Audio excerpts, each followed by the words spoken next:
Hello everybody, my name is Marwan Mutwalli and this is Gen 001 course, History of Science and Engineering. In today's presentation we will be talking a little bit about satellites. This project will be presented by my teammates and I, Shadi Hussam, Muhammad Atif, Yusuf Saeed and finally Muhammad Ahmed Yahya. We're from class 5, team 5, so without further ado, let's dive right into this interesting topic. Starting with a simple rhetorical question, what was life like decades ago before technological advancements came striking like lightning into our lives? If someone was told back then that he or she could call a friend living just across the street, it would have been out of this world, completely insane. Fast forwarding years later, that's basically how we live. Communication from across the globe comes simply with a button press. All of this ease of communication has been facilitated thanks to the satellites floating in the planet's atmosphere. But then again, what is a satellite? To keep it fairly simple, a satellite is a gadget or an object that aids in remotely collecting information as well as being part of the communication system. And they usually travel around the planet in an orbit. This information might seem a little bit vague, but don't worry, it will be all covered throughout this presentation. Of course, the notion of a satellite could be observed in our naturally occurring universe, from something as small and simple as electrons revolving around the nucleus in an atom to our planets revolving around the sun in a solar system. In this presentation, we will be thoroughly discussing the different aspects of satellites from its history of origin to its nowadays applications as well as future improvements. So let's dive right into it. Good morning everyone, my name is Shadi Hussam and I'm going to discuss the concept of satellites and how it further evolved to what we see today. The very first assumption of satellite dates all the way back to the 6th century BC, when Greek astronomers claimed that the Earth was the center of the universe and that other objects orbit around it. This is called the geocentric model. Islamic astronomy sought to prove the geocentric model, but came up with other assumptions that challenged the previous model. Centuries later, Polish astronomer Copernicus said that the Sun was indeed the center of the universe and that other planets revolve around it. This is the true concept that we all believe today, and it's called the heliocentric model. Following the Copernicus theory, several scientists and astronomers started carrying studies on satellite and the heliocentric model.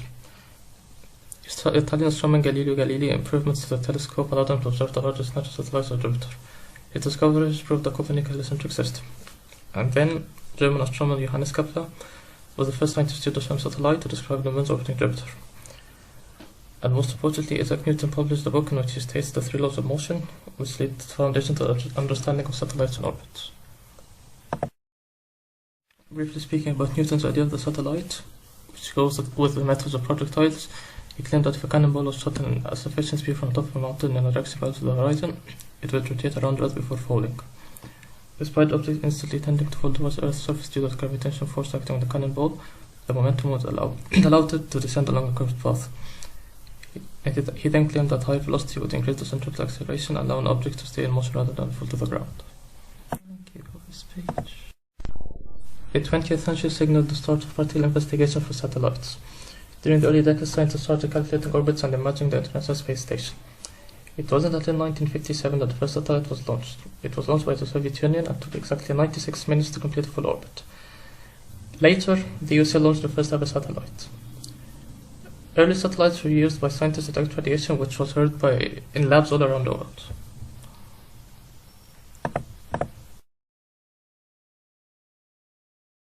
The early 1960s sparked an evolution for satellites. During the 1960s, satellites were further developed and were utilized as part of technological developments. In 1960, the first successful weather satellite was launched. It was used to detect natural phenomena like hurricanes and was part of the weather forecast. In 1961, communication satellites were operated and they were part of an international agreement. These 2 satellites will be discussed further in the presentation. The 1990s was another important decade for satellites. Satellites contributed massively to the breakthrough of astrophysics. Orbiting outside Earth's atmosphere allowed satellites to capture important images, which were used by scientists to complete the early studies for astrophysics. In 1994, the first GPS constellation was operated. It was used to collect traffic information and collect data about nature all around the world.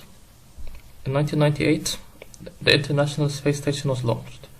It's like a small cabin which gave space for 6 astronomers to work from space to study and collect images. Satellites and the types of their orbits. First of all, the classification of satellites according to their mass. Satellites can range from 1 gram up to 180 kilograms according to this classification. Of course, some satellites are heavier, but these 5 categories are the most well-known categories. Ranging from heaviest to lightest, there are mini-satellite, micro-satellite, nano-satellite, pico-satellite, and femtosatellite. The first factor we have to look at when determining what kind of orbit a satellite should take is the altitude. We have 3 main categories: low, medium, and high Earth orbits. Low Earth orbits are from 180 to 2000 kilometers. Mostly scientific and weather satellites use this orbit as it is close enough to the Earth to get very accurate images. Medium Earth orbits are from 2000 to 35,786 kilometers. They are mostly navigation satellites, as it is a compromise between having a large effective area while still giving sharp and accurate images. Next is the high Earth orbit at 35,786 kilometers or greater. The reason this number is very specific is because at this orbit the period of rotation of a satellite is equal to the period of rotation of the Earth, around 24 hours, making it geosynchronous. We will talk about geosynchronous and geostationary in a later slide. Okay, the second factor in determining an orbit is its eccentricity. The eccentricity value E can have a value from 0 to just under 1. It determines the shape of the satellite's orbit. An eccentricity value of 0 has a perfect circle, and as it increases it becomes more elliptical. As it becomes more elliptical, there is a higher range in altitudes in every single orbit. This is useful as it can provide a short time over certain areas of the Earth and a longer time over others. Next is the orbit inclination, and it is the angle between an orbit and the equator. This determines the effective area that a satellite can cover. So in this example, the satellite can cover this area here. Of course, inclination of 0 means that the satellite is directly over the equator.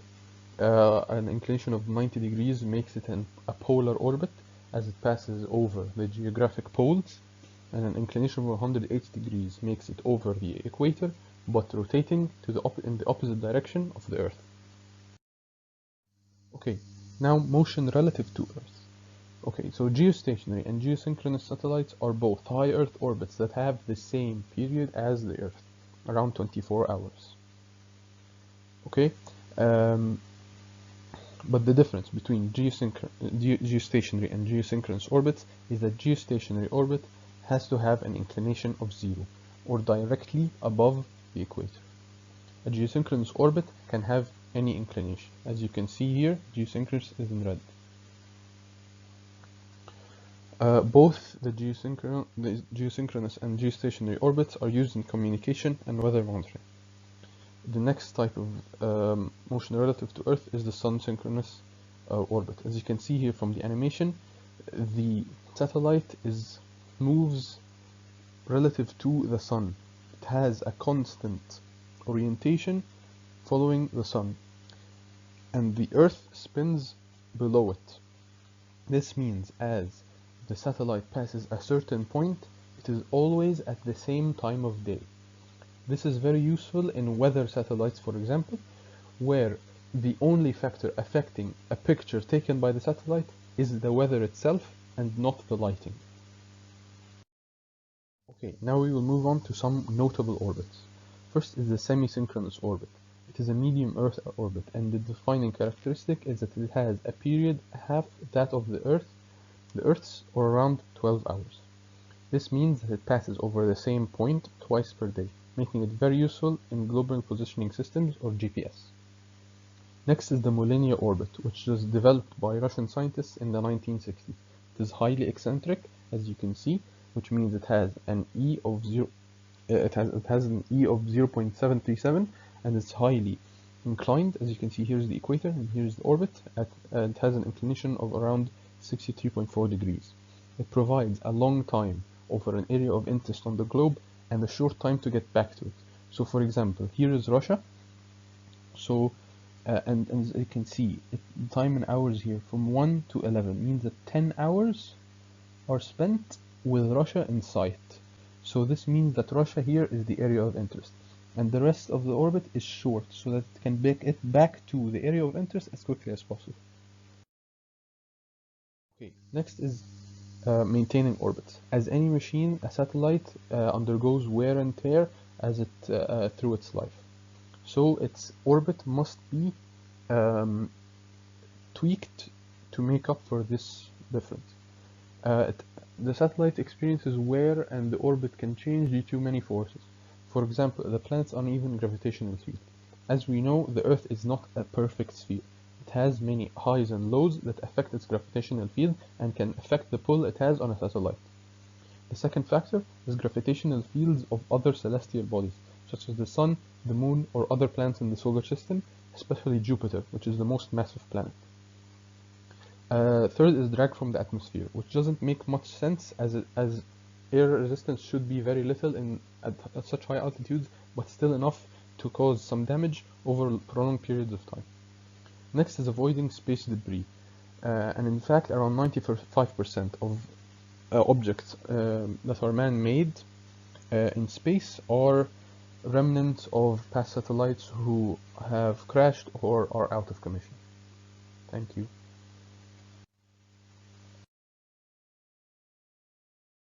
Hello, my name is Yusuf Sayed. I'll be talking about the satellite disposal, the military use of the satellite, and the launching mechanism of a satellite. First, about the satellite disposal, there are two main options. The first option is bringing the satellite back to Earth. It is used for smaller satellites in lower orbits. The remaining amount of fuel a satellite has after fulfilling its purpose are used to direct it towards Earth. Then the remaining of its structure is usually deposited in a southern area of the Pacific Ocean known as the spacecraft cemetery. The second option is transferring it to a graveyard orbit, also known as supersynchronous orbit. They are much higher than any other orbits used for functioning satellites. So any high orbit spacecraft are propelled into these farther areas so that they do not have the risk of colliding with functioning ones. They may start to decay in these orbits until they are depressed, or they may leave the orbit completely. Secondly, military satellites and the use of the satellites in the military. The satellites have been used capturing images for the military benefit since 1960s. Although very little information is available about these certain satellites, it is known that they can be used to warn against missiles before they approach their target, provide photographs of the rival militaries, as well as interception communication between certain organizations of the same interest. Satellites have two launching mechanisms. First, the pre-launching mechanism, then the post-launching mechanism. In the pre-launching mechanism, the satellites are launched to space and into their orbit by being connected on a space shuttle or on a rocket where they are placed inside the cargo bay. In order for a satellite to be launched successfully, it is first positioned vertically in order for it to penetrate the densest layer of Earth's atmosphere easily and quickly. Also, it is placed vertically to reduce the fuel consumption when the rocket is launched.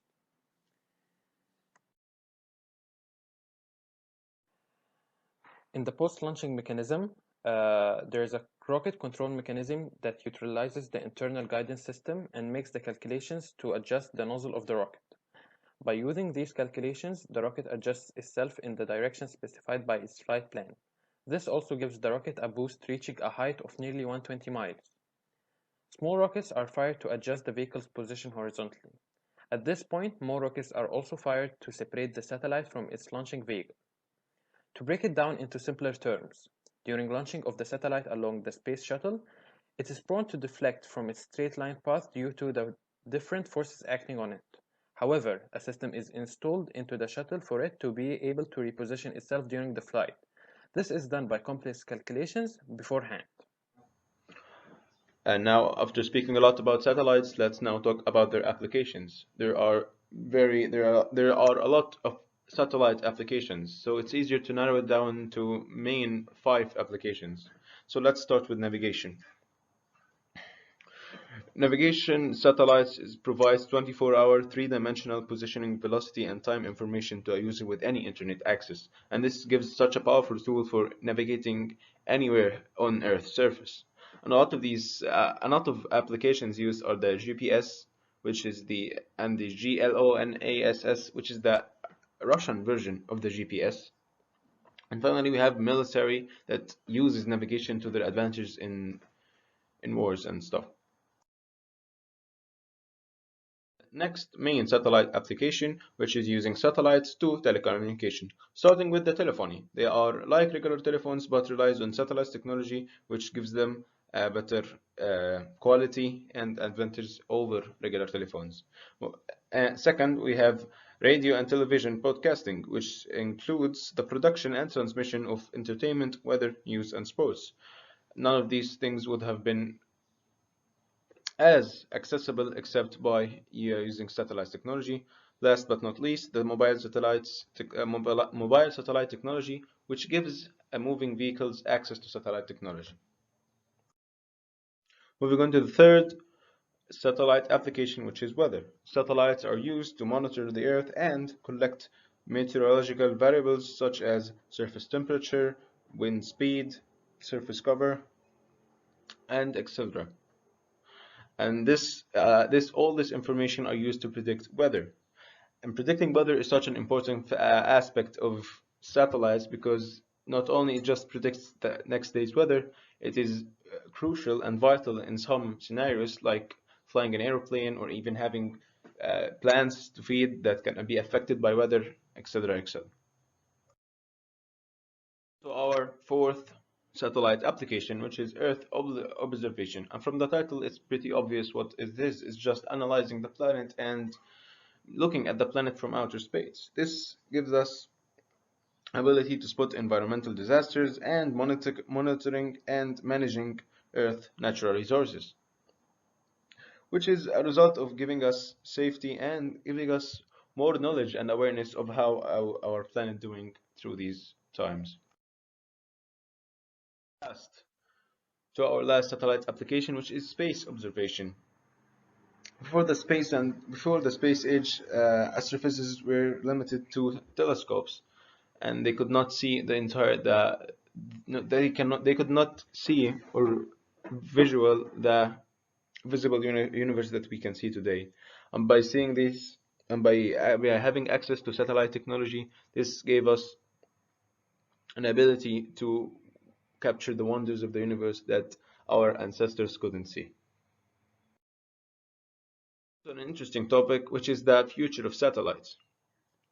Future of satellites is bright because in these times humans have access to incredible technologies and in constant upgrading of these technologies, and different countries are competing against others to produce the best satellites, which is making satellites the future of satellites is bright. For example, SpaceX, which is an American company, are having a project of being able to repair orbiting satellites.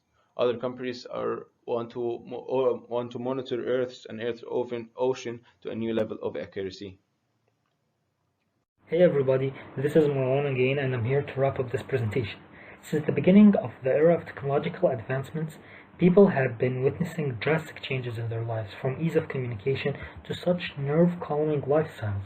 This is of course all thanks to the constantly progressive discoveries in various fields of technology. However, living in such a fast-paced world without trying to keep up to date, as well as seeking greater findings in the future, only makes it harder and narrows down any chances of coping and survival in this world. Fortunately though, with all the satellite systems being used are getting upgraded frequently to match the speeding life that we live in, scientists are hopeful in finding new discoveries that could be literally and figuratively world-changing. Insane ideas such as living on a different planet would not come into thought and wouldn't be executable without all the information satellite systems provide us with. Despite the idea being too far-fetched, with all the data actually garnered, scientists believe it is possible for humans to inhabit other life-sustainable planets at some point. So, to conclude, we presume satellites are an essential factor in our lives that help societies reap a great benefit. But then again, who knows what the future holds for us?